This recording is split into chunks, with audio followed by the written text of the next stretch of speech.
We can't come together in a common political project, this sort of new earth we want to see beyond the society we're living in, just on difference alone.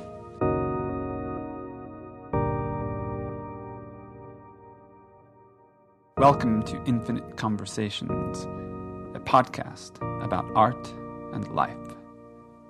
My name is Marco V. Morelli, and my guest today is the writer, thinker, activist, and minister in training, Trevor Malkinson. The question we're exploring is, what happens when we bring some of the same principles of a meditation or mindfulness practice into our conversations with each other? That is to say, what becomes possible when we become fully present and engaged in the phenomenology of listening, speaking, and relating to others as a dialogical practice? What forms of communion and even shared purpose emerge when, yes, we recognize, honor, and work with our differences, yet also go beyond our personal identities to experience presence and meaning through the art of conversation? Trevor lives in Vancouver, British Columbia. He did a BA in philosophy at the University of Victoria and an MA at Brock University. He's currently completing a Master's of Divinity at the Vancouver School of Theology and is on an ordination track within the United Church of Canada. The point of departure for our conversation is Trevor's recent paper entitled The Ethics of Presence, New Paths in Interfaith Dialogue, which you can find a link to on the episode page for this talk at infiniteconversations.fm. That's also where you can support this podcast with a one-time or monthly donation and help us build a creative gift economy for social poetics and planetary thought. You can also subscribe to receive new episodes by email and learn about other podcasts on the network. That said, let's get into it. Here's my talk with Trevor Malkinson on the ethics of dialogue, conversation as a spiritual practice.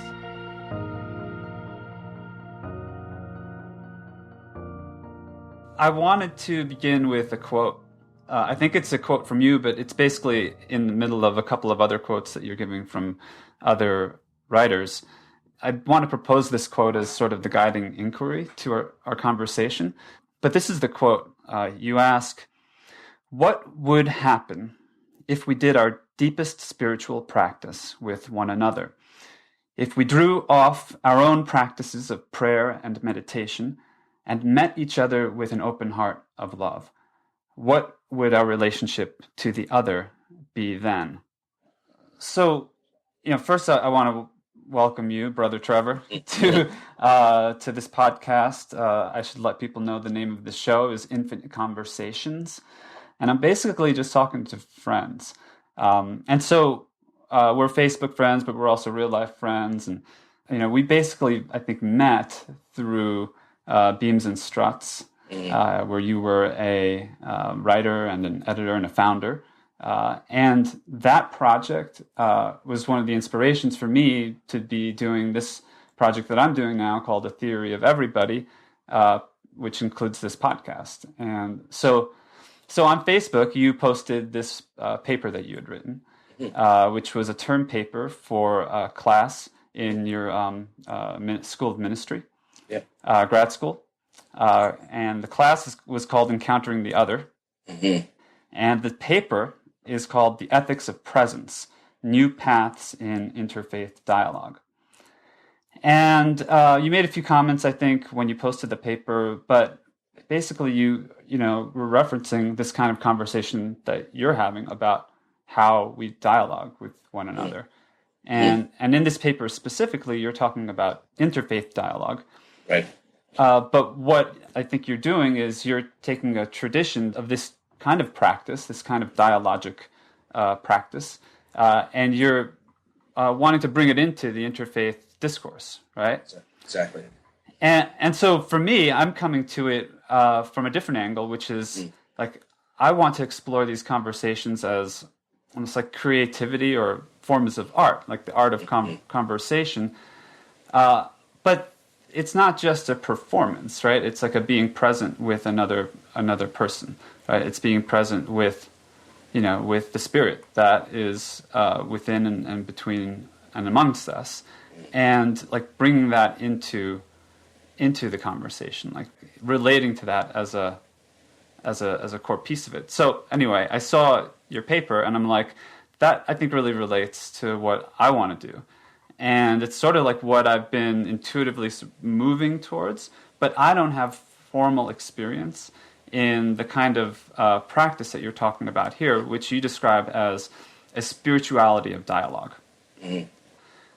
So you uploaded this paper, I take a look at it, and I'm like, that would be a great conversation. Mm-hmm. And so here we are, present, and I thought I would start just by, asking you to reflect on, first what you want people to know about you that I may not have already mentioned, and then like what's the context for this paper? Like what's your interest in generative dialogue or this kind of spirituality of conversation? In terms of my own background, I grew up secular in Canada, in Victoria on the West Coast, and eventually in my 20s became a seeker. I studied philosophy as an undergrad and a graduate degree. At that time was very rejected Christianity, but was interested, like many Gen Xers in the East. So started looking into Buddhism and traveled to India and did Vipassana meditation retreats and all that kind of thing. And then somewhere in my 30s, I was feeling a little lost. I applied for a PhD in philosophy. I didn't get in.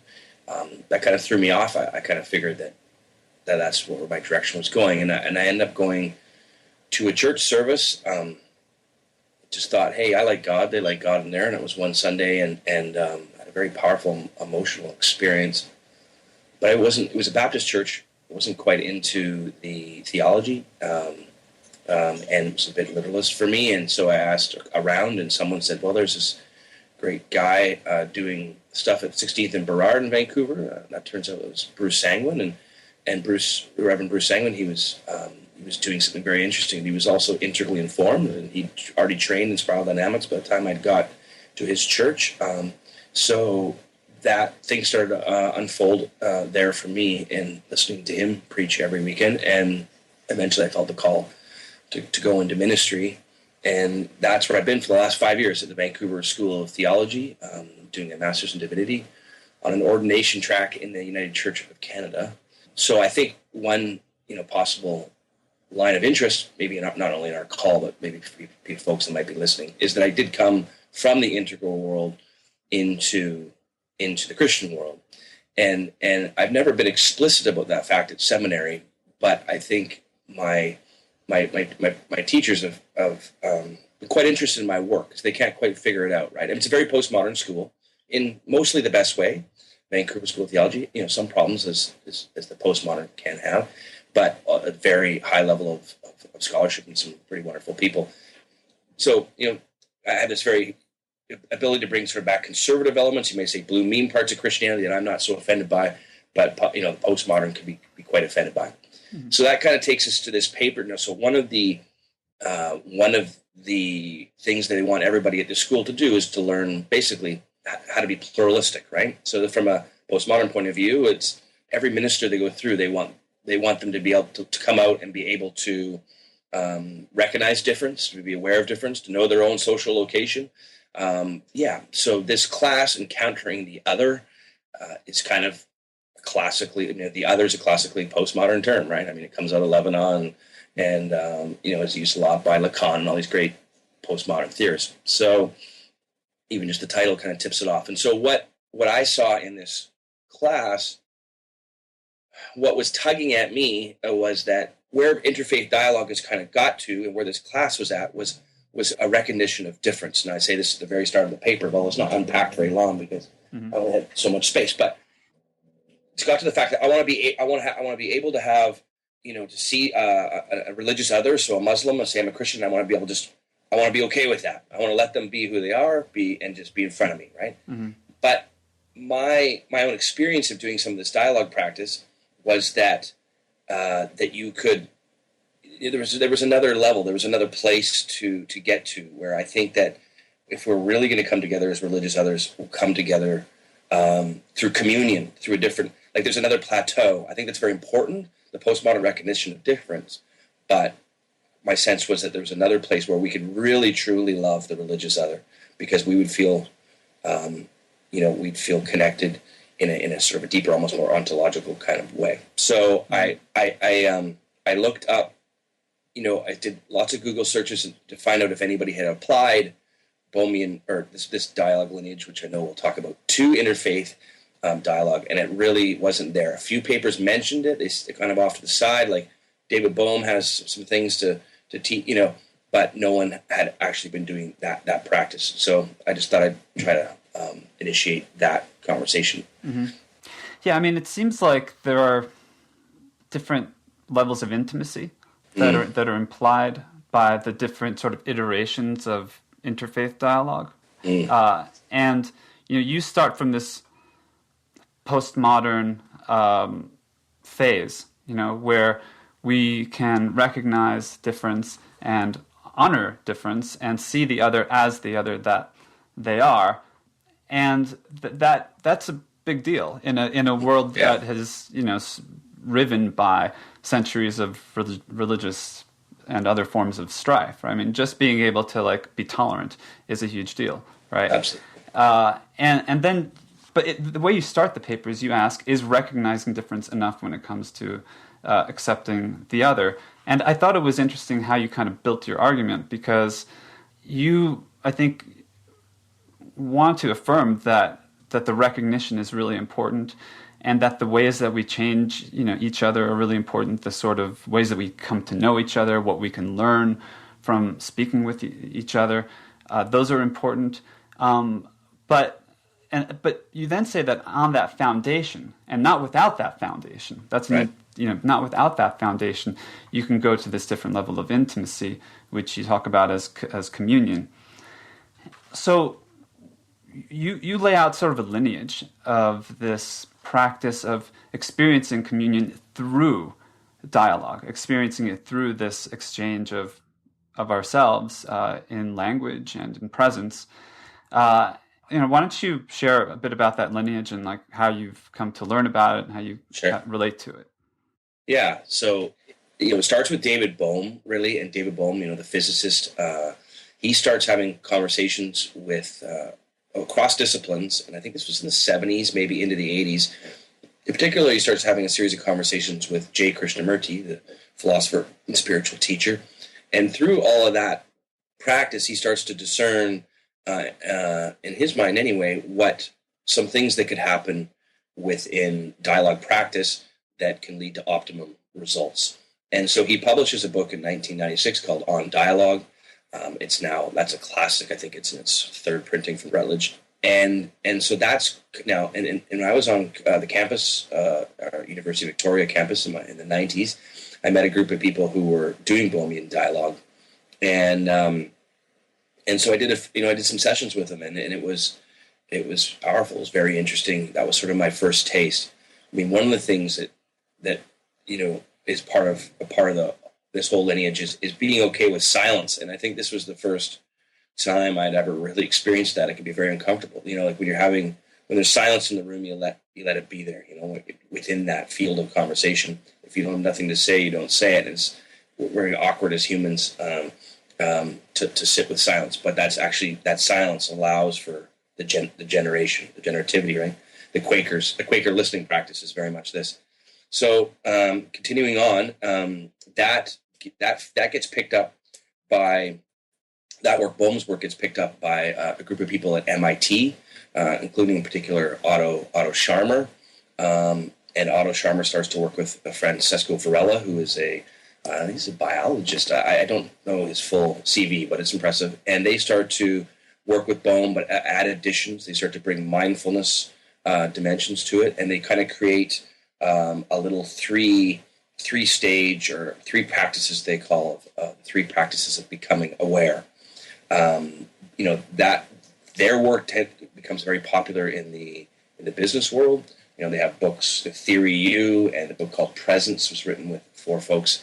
And so the business world really picks up on this, partially because, and we could talk more about it, but in the dialogue space, there's often a lot of space, as you were kind of intimating earlier, with creativity. So it's very generative. I mean, there's the business world doesn't care about ontology and metaphysics. It's like, what do I get out of it, right? So it's like, no, people are like, they come up with new things. They come up with, this collective intelligence kind of happens that gives them new ad campaigns or whatever. So it's been picked up heavily in that world. Then in the 2000s, a couple different spiritual communities in North America started working with it as well. Andrew Cohen's community and the Enlightened Next community in Boston, which is now defunct, and there was definitely some guru problems there, we all know, but nevertheless, they were working very hard with this practice, which they called enlightened dialogue. And I took part in some various different retreats in the integral world. We did that practice. And then just to go back to my own story, then at around 2005 or 6 or so, I actually don't know the dates, but anyway, I meet this groups of people that are coming out of the integral world, but in particular this one guy, Olin Gunlafson, who's quoted a lot in my paper and who teaches now at Laval University. He teaches generative dialogue. But so we form a men's group, and we do for a year every Sunday. We do a 2-hour practice together, this dialogue practice. And one of the people in there was a student of Andrew Cohen at the time. And the other major group to note is Next Step Integral, an organization who has done a lot of work. The Martineaus, Stefan and Miriam have done a lot of work in this area, and have also been holding retreats of various kinds around doing this work. And so I went to all of their retreats, and then since then I could stop there, but that's continued on. Next Step is trying to figure out their next steps, and so I went up to a retreat 2 years ago in Nelson, to where the Martineaus live, and a few people came and we did practice, and then they've sort of moved a little bit in a Christian direction, trying to discover what's the connection between sort of the we practice or this dialogue practice and sort of the body of Christ and things like that. So that group, I do an online call once a month with that group, and we just got off the call this morning. So is that sort of lay it out? Yeah, totally. I mean, this is like something that you were just doing like before we were talking, right? So yeah, that's right. It's like something you're actively like working on. It's something that you're actively practicing. And for me, like I actually have never like formally done a conversation practice like that, like in the sense of getting together with a group of people and like intentionally doing it. But I remember back when I was at Integral Institute, it was Cohen students, in that kind of area of overlap in the Venn diagram between the two, scenes and organizations. There were, people like Christos Venegas and a few others who were practicing it, and they would get very excited about it. There was like this feeling, this almost frenzy that would sometimes, it seems like, kind of come out of that space. Because, and I think part of it was probably because it really, it involved like dropping egoity, like dropping a sense of like separation. And I think that when you do that, a lot of energies start to come out, and those energies, because they've kind of been bottled up in our like separate self sense, they're a little chaotic, and so I would get that sense, from them, and I never practiced it directly, but I'm very intrigued by it because I was reflecting on this before we spoke. For me, like my tendency is much more toward introspection and toward silence. Like I feel that like meeting people in dialogue and meeting people in presence is a big it's a big challenge. It's a big hurdle, and something I'm really afraid of. Like I feel that fear in me, and I feel the anxiety like when that possibility even comes up. So I was thinking that, one of the reasons perhaps why I identify as a writer and why writing became so important to me is because it's like those are you write all the things that you can't say, you can't talk about with people. So you spend time alone working out your thoughts, working out your feelings, and writing them down, somehow, using that to communicate. and maybe with nobody around, like, maybe with somebody who's going to read your work in, a century from now. But what if you could, and I would experience writing as a form of communion, like a form of communion with myself, a form of communion with the divine, with the mystery, with the great vacuity, that the abyss. Like, I would experience these forms of communion, and it would come out. But what if you could experience that with other people? Because one of the problems with that, like self-centeredness, is that it's easy to kind of get enclosed into yourself and like just kind of like concentrate more and more into this like singularity of separation. And what I'm like practicing with, like where I'm at, is connecting like that singularity, that's like inwardness, with this, with the same thing in others, or maybe not the same thing, but whatever the others really have, to whoever they really are, whatever they really kind of like bring to me. So I'm really like, I don't not only have beginner's mind about this, but like I'm even feel like really confused about it. Like, it's just like something I'm learning. So I'd love to hear more about like, what your experience is and how it works. Yeah, sure. Stepping back one moment, when you're talking about even writing, when we did beams and struts, we had a practice that TJ Daha invented called "Shut the Fuck Up and Write Night," and we'd all get he's a big promoter to this day of this practice, by the way. But writers would come to a room with a 2-hour slot. Okay, say some highs when you get it, hello when you get in there, and then you would shut the fuck up and write. And if you started to chit chat with each other, TJ would tell you to shut the fuck up. So, but some of our best writing came out of that room. And so I think what we're talking about, we could talk about field theory, or when multiple entities kind of get it in around each other, they trade information, and I don't know what happens. I mean, maybe we talk about morphic fields with sort of Sheldrake's work or whatever, but without getting into the possible science of it, there's something that happens between folks when you're together. So even as silent writers together, our writing was better. It's just weird. I don't know how to explain it. And maybe it's just the concentration that we got because we're all committed to it. I don't know. So in terms of the dialogue practice, one of the problems with having a conversation about it is that you kind of need to experience the phenomenology directly to really get a taste. But nevertheless, right? People would come together in a circle. As maybe 6 to 8 would probably be optimum. You probably could do a 2-person. I've never done it. I've been in circles of 30, which is quite unruly, and we found out along the way that the group's that big. People need to have had a little experience with the practice for it to really.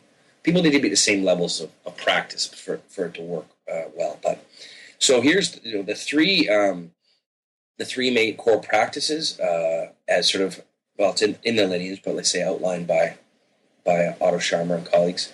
Is the first one is suspension. So as we talk, so the group might be seated with a conversation. I mean, today in our call, because we're talking about a Christian context, it was just, what's the next steps? I think that's all that was said. Just what's the next steps for Christianity? Well, just in general, it was almost just the next steps. We kind of knew, so that was it. And then we'd rest into silence. And the first thing is suspension. So it's suspension of what we already know, which as a guy like myself who's read a lot of books, and like many people have, and like you have, I know that's really hard. Meaning, like, when someone says something, I don't want to be speaking from what I already know. So, in Zen, they call this beginner's mind, and there's a whole, as I came to discover in my research for the paper, almost every spiritual tradition has a version of this intelligence or an awareness of this space, but nevertheless, so you kind of, you're present, fully present. But the second one is called redirection, or Olin is called it surrendering into witnessing. But you're constantly bringing your attention. This is the mindfulness practice. For anybody that's done meditation, I know you've done lots of it.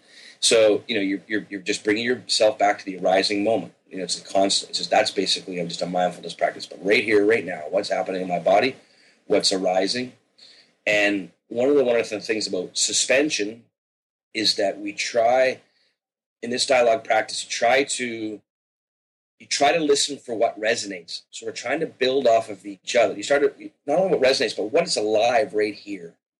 But what we don't want to do is that thing you always see when you go to a talk, or where someone wants to teach you everything they knew about Carl Jung, in the answer period, or we tend to want to do this with each other, like teach each other, right? Well, yeah, no, this is not what we're doing at all. I be listening to you and listening in for what's resonating, what's emerging, what's connecting with my soul and heart, and then I would comment back to that. Oftentimes, you'll find if you're really in this presence and having this practice, someone will speak exactly what you were about to speak. Very interesting. So that's one thing. So we have suspension, redirection, or constantly coming back to your presence, so not getting lost in your mind, and then letting go, letting come is the third. So it's really opening to what may be called emergence, in another terminology. Christians might call that the Holy Spirit. But you're really listening in for what wants to, or what's coming forth, and then kind of naming it. So it's hard if we, haven't had that experience, but it can really build. You usually after an hour call, you're somewhere else than you began. Olin, you quoted Olin Gunnlaugsson, talks about redirection, or sort of the overall experience as that this piece of it, surrendering into witnessing, slowing down to experience more directly, and then he lists a number of things one might experience in doing this practice, including timelessness, openness, limitlessness, connectedness, mutuality, receptivity, non-judgment, dynamic immersion, which sounds really cool, improvisation, suspicion? No, that's suspension. Suspension, yeah. Mindfulness. The impression I got when I was reading the description of how the practice goes is that and this is actually how it was described to me, is it's like intersubjective meditation. Yes. Like all those things are, all those experiences one might have in meditation. And the practice itself is like meditation. Like the suspension that you described is just like, just sit down and stop, attending to all these other things. Just sit down and be still, and stop. Try not to think. Try not to focus too much on thinking, right? On your thinking. Just be present. And then the redirecting is like when you do start thinking, like when you do start getting distracted, just bring it back. Right? Bring it back to the present moment experience. And then the third part might be what's sort of added. It might be where something beyond what you would experience in meditation begins to occur, and that's the letting go and letting come. And because part of what comes, because it is dialogue, is language, right? So we speak. We speak and we're silent. So there's like this polarity, or this sort of flow between speech and silence. But ultimately we speak, and something comes through that as well. So I don't know exactly where, I think that's beautiful, first of all. I think that that's not only beautiful, but it's potent. It's really potent if we could enter into that shared space where we're not just talking to each other from our knowledge, and we're not even just presuming that we're even totally other. This is part of where I think maybe you're going beyond the postmodern in your writing here, is that there's no denial of otherness. There's no denial that you're there, Trevor, in Vancouver, and I'm here, Marco, in Colorado. Like, we can look at it, we can take perspectives on it, that establish all kinds of otherness and all kinds of complexity.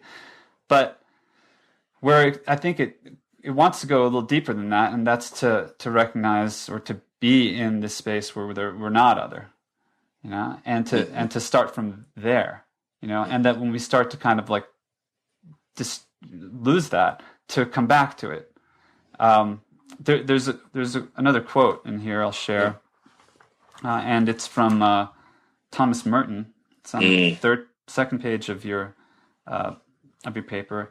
Yeah. And do you want to read it? Do you have it in front of you? Sure. Yeah. And I also say that, I didn't say earlier because I was going long enough, but the about this paper is that as I was starting to have my intuitions in this class around, it's not feeling like it's going far enough. That week, this quote came into my email inbox because I'm on the listserv of the Thomas Merton Society in Vancouver, a small little group that puts on an event once a month or once every few months. And this quote came in like right that day, basically. I was like, thank you, whoever said that, whatever. Yeah. So anyway, this is what catalyzed it for me, seeing this, and I can read it. This is in his Asian journal, so I guess this would be in the late 60s when he's already been having communication with the Dalai Lama and various other monks and mystics from other traditions. So he says the deepest level of communication is not communication, but communion. It is wordless. It is beyond words, and it is beyond speech, and it is beyond concepts. Not that we discover a new unity, we discover an older unity. My dear brothers and sisters, we are already one, but we imagine that we are not. And what we have to recover is our original unity. What we have to be is what we are. Mm-hmm. I was going to say something when you're, I think it relates to where you were about the not losing a sense of self or a sense of difference, because in the practice, I have never lost myself, or like I'm not there. It's not one of the things people in the Andrew-Cohen community still always say is that agency and communion are there at the exact same time, and that's one of the weird, trippy parts about it. But you can feel, through the practice, you can feel there is a mind meld. Is that I'm not a Star Trek fan, so it's probably the wrong terminology if I've got that wrong. But you feel the collective mind. You feel that there's an intelligence when the parts. It's cliche. It's greater than the sum of its parts, but it's you can experience this directly in this practice. That there's a creativity that's happening. That's only the result of the communion, but of say the six minds or six beings together. There's something else that comes online, and it's quite intelligent. It's usually more intelligent than any other person there. Mm-hmm. So that's one of the weird, bizarre mysteries of this practice. Yeah, I've definitely experienced. I mean, it's like it reminds me of music, actually. Nice, exactly. And I've been talking a little bit with a fellow, Greg Thomas, who's a scholar of jazz. Yeah. And he often talks about the way that jazz musicians play together, and they absolutely. There's an intelligence that manifests through their interactions that is not just greater than the sum of the parts, but it's sort of like it is great. Well, it's that, but it's not located in any one individual, but it is located in all the individuals. That's right. Because then you'll get John Coltrane doing this crazy solo, and that's like coming through him as an individual in the context of the whole band playing, but it really is both at the same time. So you can't break. The only way you can really break it down is just like mentally and abstractly. Like in the lived experience of it, it's agency and communion, and so there's like this meta intelligence, and it's interesting because I think we tend to associate intelligence and even like the language that we speak like with our own individual minds. And so it's weird when you start experiencing like intelligence that's outside of your mind, like intelligence that's not within you, but that you are within. Nice. Well put. And I mean, even like the fact, for example, that you got that quote by email, the Thomas Merton quote about communion, like I might almost, although this might start to border on like the mystical or the magical or the superstitious, like I might even say that there's some intelligence like operating even there, not just in the small groups where you are really focused and intentional about it, but in the events that occur in your life and like kind of what comes into your awareness and and how it relates to and like all the other interactions and relationships you have. So it's like we're talking about this one specific practice, but it's also like I think part of like being even able to do that practice is like coming to it with a sensitivity, to what's, beyond your particular perspective, right? Mm-hmm. Yeah, wonderful.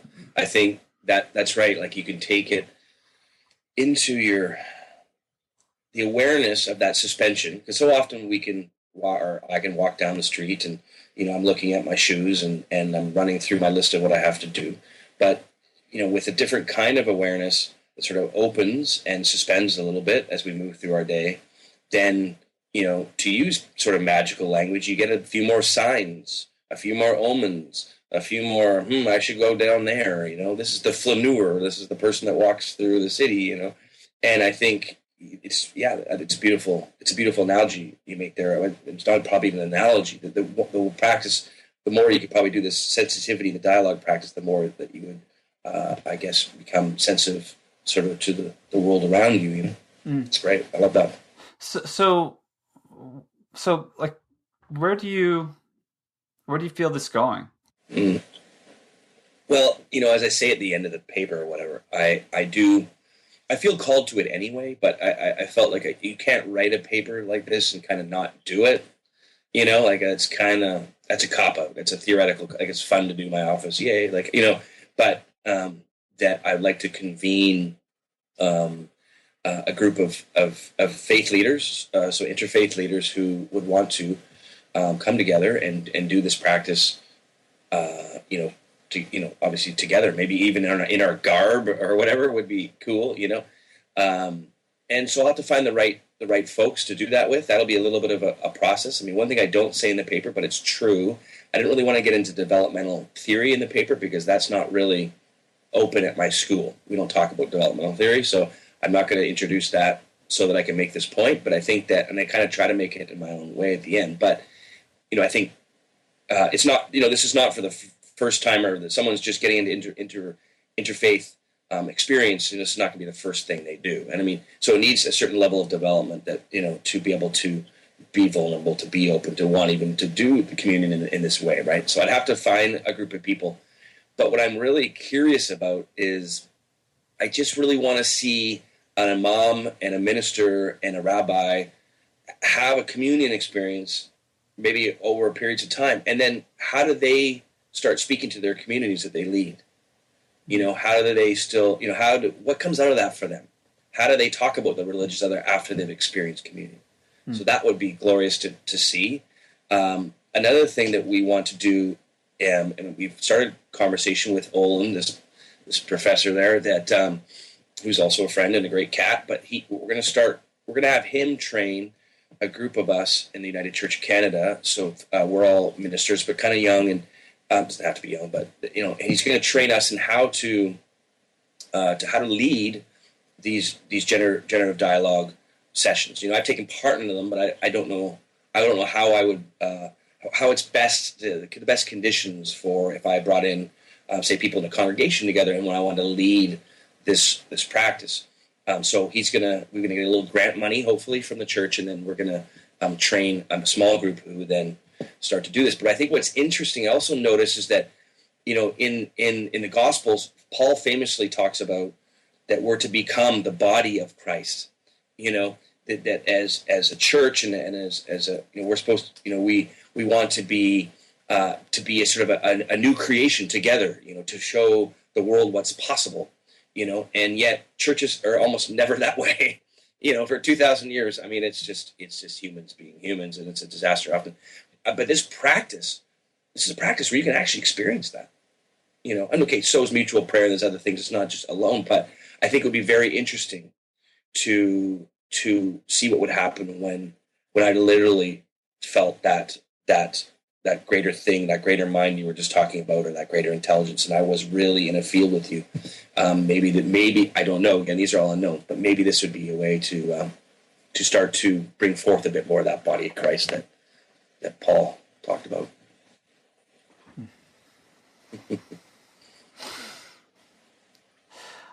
I think that sounds beautiful, man. Yeah, I mean that. I know that, like, for me, this is like the edge. That's like the idea of I mean, one of the ideas of a theory of everybody, just as like one particular way of articulating like an inquiry, is like what happens when people are, just talk to each other without any other presumptions, without presumptions of identity or worldview or developmental level or certainly cultural, sexual, all kinds of ways that we identify, and we could sort of identify ourselves in like 1,000 different ways and just kind of labels for ourselves, and all those are true, and they're also very historically important. Like it's like we have to really pay attention to the historical like specificity of, say, the conflicts between different religious groups, as well as like all the other, all identities are in conflict basically is like seems to be like the case. And it's in certain contexts that takes an actual like physical violence form. In other contexts it's more cultural and it's more emotional, but our societies are just so riven by conflict because of the proliferation of often competing identities, right? Yes. And because of our sort of like constriction to the particularity of who we believe ourselves to be. Absolutely. And so letting that go, and then but then like being in presence with the other, like and then seeing what emerges. I mean, that's that's where it's at. I don't see it. I mean, the other question I wanted to ask you, that I thought you is like, what's at stake? You addressed this a little bit in your paper, and right. I'd love to hear more of a sense of like, why does this matter? What's important about it? Right. I'm going to just back up for 1 second. I wrote down that question because I want to really speak to or amplify or honor what you just said around the around difference. And this, this is one of the beautiful things about postmodernity is this recognition of difference. And we're going to bring more and more marginalized people into the fold. We're going to have allow more and more identities to be possible. I mean, not to joke about it, but the alphabet of sexuality now, there's a lot of different identities, right? And this is beautiful. But one of the problems with that, or one of the shadows with that, is a sort of endless battle from people trying to get their voice at the table, right? So there's like a lot of voices, and maybe sometimes maybe too strong identity with some parts of that. I don't know. I love the fact that you're trying to plug this into your project with Theory of Everybody. I think it's a really wise thing, and I think that I hope that ethos gets grabbed, or I hope it can be developed there, because especially with intellectual folks. I haven't been out on the Gapester in the Gapester group, and I would love to see what's happening. But I know that there, when you have a lot of people with a lot of knowledge, it can be really draining hearing people give their dissertation in a comment, or and I know back in some of Craig Hamilton's groups, I just learned this one thing. I kind of mentioned it earlier, but I loved it. And his dialogue, when you dialogue with people on the site, you couldn't teach anybody. And so that's just like, okay, just took that off the table, right? And it's like, how beautiful. Because now, rather than getting my voice in or doing this, we're like, we're actually listening together, to each other. I don't know how you put it earlier, but it was sort of like, you kind of said, people coming together in this way where they're just with each other, not with developmentally, and I think there's something beautiful there. Anyway, I also will quickly note that it's worth pointing out that a lot of philosophy and postmodern philosophy has taken a turn beyond this difference. It's funny, most of these guys are Marxists, but Alain Badiou wrote a book called St. Paul. So he's an atheist writing about St. Paul, very bizarre. And it's called, the subtitle is called The Foundations of Universalism. Zizek has gone in that direction. So it's Terry Eagleton. I mean, there's a lot of push out of, one last, Hart and Negri as well. There's a push. We can't come together in a common political project, this sort of new earth we want to see beyond the society we're living in, just on difference alone. We have to really be able to way to find out how we do or how we do the common. So, Hart and Negri have their concept of the multitude, but it's an interesting concept if you look at it. They define it as irreducible singularities who come together in common. So they've kept the postmodern difference, but they're saying, folks, we got to go back to the common if we're going to link arms and we're going to create something here. So I don't know if you want to respond to that before I go into why does this matter, because that part of that is why it matters. Yeah. Right? But there's more to why it matters too. But well, I think that's profound, and incredibly challenging. And at the same time, like, I think once you just start doing it, I think that there is something that's easy about it, in the sense that, let me put it this way, in the sense that you can relax into it a little bit. Exactly. It's like, if you don't have to have all the answers, if you don't have to like be the one who's teaching everybody else, if you don't have to be, defending your particular identity or advocating for your particular identity, which, by the way, is still really like, we're presupposing that. Absolutely. We're presupposing pluralism. Like, we're presupposing that we're actually addressing the, historical wounds, historical injustices. I mean, all that is like primary, I think. For sure. Like, you can't not do that. Absolutely. I mean, but let's say we're doing that. Let's say, it's obvious that, cops shouldn't be killing unarmed black kids. Like, that's obvious. We know that, right? Okay, but what are we doing about it? And how do we even begin to like approach that? And that's what I think what you're talking about is, like, we need to know how to relate to one another beyond the basis of our differences. Like, that's all arising out of this war of all identities against all. Yeah. So how do we end that war and, begin to manifest what I think we intuit is possible? So that would be my response to that. I think that's I think that's exactly right. One other, this is kind of in the paper, but one of the other things, I think what's at stake, or what could be very interesting about this kind of interfaith dialogue work where you're moving beyond difference to sort of a more communion, is that there's a core in every religious tradition, and that talks about the love of all peoples, right? So I went on to integral post-metaphysical spirituality. I went to that site and I was asked the question, does anybody have, because I know a few from the Christian tradition that of sort of, in this ethnocentric space, these traditions came out of, do you know of world-centric passages, or do you know of passages that talk about that universal love? Well, Bruce Alderman, who runs that site, laid down this massive quote. He must have been collecting them or something, but a lot of other people did too. So it's quite a rich thing. But so here's a couple. I mean, there's many, and this is in every tradition, including First Nations, Islam, everything. So in Jainism, it says have benevolence towards all living beings. Hinduism, I look upon all creatures equally, none are less dear to me and none more dear. In Buddhism, as a mother with her own life guards the life of her own children, let all embracing thoughts for all that lives be thine. So my gambit, or what I kind of hope, right, could be interesting, is that as we're all crushed together in this planetary civilization now, this convergence, everything's smashed together, and we have that, maybe we can emphasize that part of our tradition. Those things that were kind of ahead of the tradition, because in the Christian tradition, you have this, you have these beautiful passages like that, and then right around them is like ethnic violence, like basically, and if you don't be this, you're going to go to hell for your whole life. It's like, no, you can't say that. I mean, you can, because they were both in the hearts of those writers, right?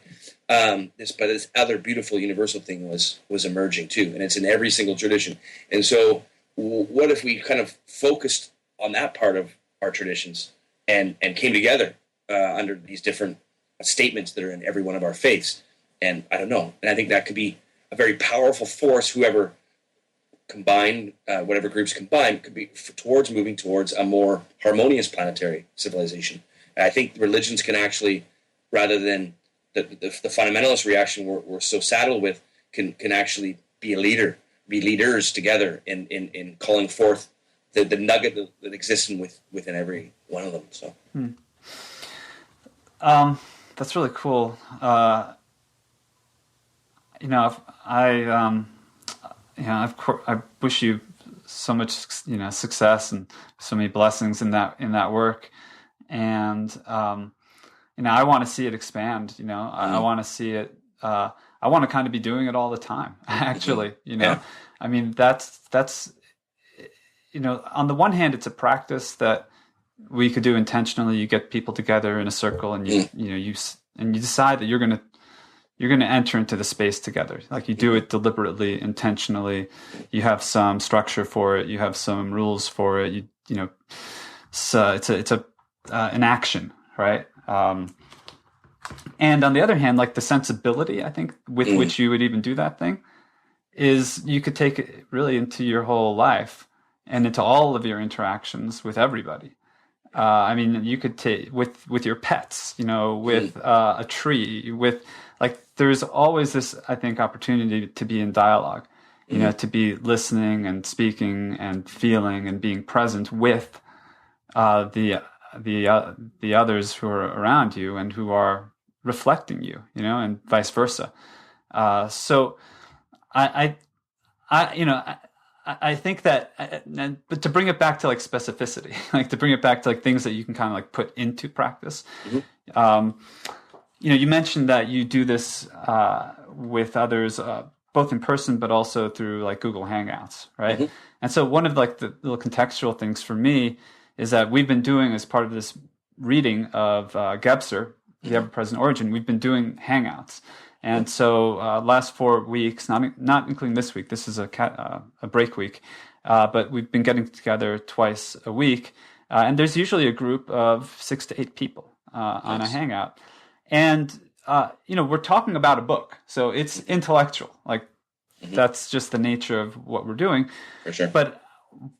And I didn't have a totally clarified intention going into it. But as we started doing it, I realized that, okay, we're talking about this book, we're discussing it. There's an aspect of this that's kind of like maybe a grad school seminar or something like that. But there's another aspect to it, which is the communion aspect. It's like we're here together as people, and we have feelings for each other already, even though we barely, some of us don't know each other that well. But I enjoy seeing the faces like on my screen. I enjoy feeling the sense of connection, the sense of like common cause, of common heart, even, and at the same time, because I don't have a formal sort of practice background for doing it, it's sort of like a jumble of different things, and sometimes it goes into that space, and sometimes it gets more heady and abstract. And I'm curious, like how you've actually experienced this online, and like specifically using a technology like Google Hangouts, or like you have a bunch of people, connected via the internet. Like, what are the possibilities for generative dialogue in that context? Yeah, my experience so far is it's extremely powerful. I don't. It's bizarre. I mean, maybe it's not. If we understand the mind is non-local, or if we buy that argument, which I do, frankly, which would be great when we get into a society when we all do. But anyhow, that we're connected across major space and time, and so there's something, you almost are intimate in a way, like when you were there together. But let me just say that,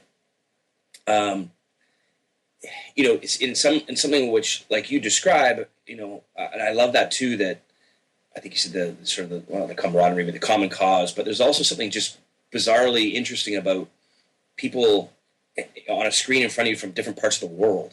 It's just so awesome. Like we're just such a weird, interesting time. Like time and space has been compressed in these weird ways. You're probably reading more Gebser than I do. You can know what's happening there. You can tell me another time. But so there's that. But then there's the intention that, so when we come together online, when I come together online to do that practice, we always read out a series of injunctions, before the call, to get us, to remind us of that practice, because it's not habit. I mean, that's not, our habit is to talk out of our ego, but our self narrative. Has to be said out loud. But I will read these if you don't mind. Oh, please. Yeah. So this is from Next Step Integral site. It's on their community practice resources. It's called We Space Practice Injunctions, Invitations, Invocations. I was with that group of people, but we had people coming in from Dustin DePerna and Andrew Venezia, people who were doing this work. They were coming in through Skype, and we kind of took a bunch of different people's work and put them together. But so there's a series of things you can do beforehand. But this is the series of injunctions that we read out and was read out this morning before we started the call. Bit of silence, and then it was, may we surrender into witnessing, allowing presence to deepen. May we suspend the known, being open and curious. May we listen deeply to what wants to emerge, building on the truth of what has been said. May we engage passionately, infusing the space with life energy and expectancy. May we be mindful of self, especially our inner faculty of discernment. May we be mindful of the other, attuning to the thread of truth. May we be mindful of the space informed by the whole field. And then there's these 5 things you say. Another reminder, you say, should I speak? Okay, so when you've touched on yourself, you're like, should I speak into the field? Is now the time? Is this the space? Am I the one? Is it from God? And so don't forget that, this is a practice. I have to work hard in a way during a call to try to do this as much as I possibly can. But the invocation of it beforehand sets the field, and we know we're intentionally doing it together. Now, whether you'd want to bring it into, your groups or some version of that, or just, a mini threefer but it can help, be a reminder. Yeah, I mean, I definitely that's I never heard that before. Right. I never heard that series of injunctions. No, it's a lot more detailed than even what you represented in your paper between the suspension and the redirecting and the letting go, letting come. I mean, that's sort of like just kind of the pillars of it, if you will, it seems. And then this gets really detailed, because they're sort of like setting the intention. It's everybody setting it together, so it's like an aligning with it. And then it's like these things you need to remember during the call, and like remind yourself, okay, you kind of ask yourself these series of questions. Even as something arises in you, you get the feeling that you want to say something. Yeah. Or maybe you get a feeling, there are other feelings, like sometimes I'm in a conversation, I start getting anxious and I start constricting back into myself. And then I start feeling that maybe I sound awkward, or that there's something, weird going on in the space. And that becomes like a physical thing too, where like you kind of have to just let yourself feel weird. Yes, very much so. And it could, it could be a thing in your chest too, where it's even painful, or in your gut. And inquire what's going on in there. Is that something that needs to come out? Is this the space for that? It's and the other question, the other injunctions that you shared. So it's definitely a challenging practice, and I'd be very curious to see where it goes if we actually did something like it, or adapted it, in other forms of conversation. Yes. And there's seems like you can take it in any number of directions. Infinite conversations. I love it. Yeah, well, maybe it needs to be brought into family dinner time now, or family holiday time, because I noticed I just got turned on to a book called Alone Together, and I guess there's a TED Talk, which I haven't watched yet, but where, just this everybody together, but on their phones or on their, I've really noticed a sort of deterioration in our ability to be present to one another and to listen, and so, absolutely, you're right. I mean, I can't think of a ton now, but I'm sure there's so many contexts where a bit more of this orientation would open space too, because I think of a church context, like at a board meeting or whatever, and so we can all fill in our own context. But even describing just the Gabester group on the site, one of the beautiful things about those injunctions is that, and I've already said this several times, but I can't emphasize it enough, and I'm just as guilty as anybody. But when you get a group of people like that, are knee jerk, hey, I know this too. So you say something, and then I go, oh, I know something about that. I read a book, And then so it's just a bunch of people beaking off about what their mind has told them they remembered,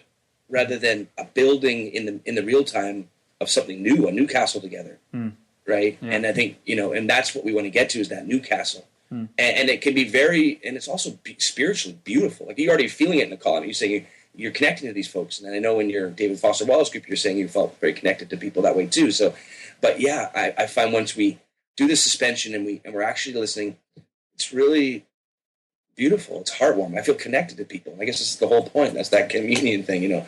But yeah, in the best moments, I start to feel like I could trust the space. Like I could trust it, kind of like if I have something to say, that's cool. If I don't have anything to say, that's cool. Like whatever needs to be said or whatever needs to remain unsaid will be said, or be silent in the moments. Like that's beautiful. And so I'd like to string those moments together. Make more of a necklace out of them. Make more of a something that's more continuous, deepened. I guess more of it. More of it. It's good. It's good. It's good. It is, and you also can't force it. That's the thing, the forcing is going to come from the self. And so, just on the call this morning, I still find it very difficult when someone shares in a very vulnerable way, in a beautiful way, and, they're sort of raw, they're opening to the moment, and then they stop, and we're in silence together. My instinct is to go, oh, that was, just say something, or just to fill the space. Like, it's like, you're so raw and vulnerable right now, I feel uncomfortable in a way.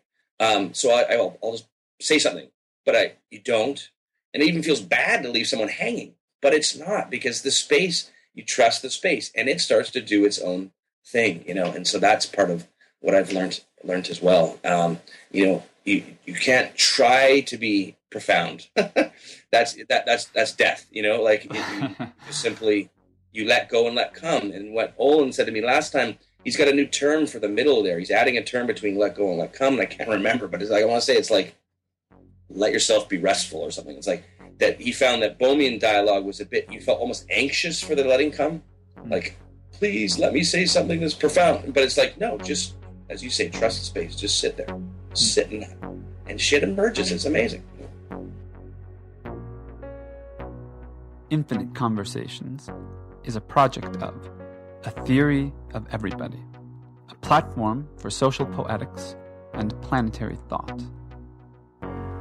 In addition to this podcast and podcast network, we're also working on a number of other projects, including an online journal of consciousness and culture called Metapsychosis, an unusually hardcore book club called Lit Geeks, and a discussion hub tying these all together at infiniteconversations.com, where you can join the conversation. We offer all this freely in the spirit of the gift, and you can learn more and support our work at theoryofeverybody.com. Once again, this is Marco V. Morelli. Thanks for listening.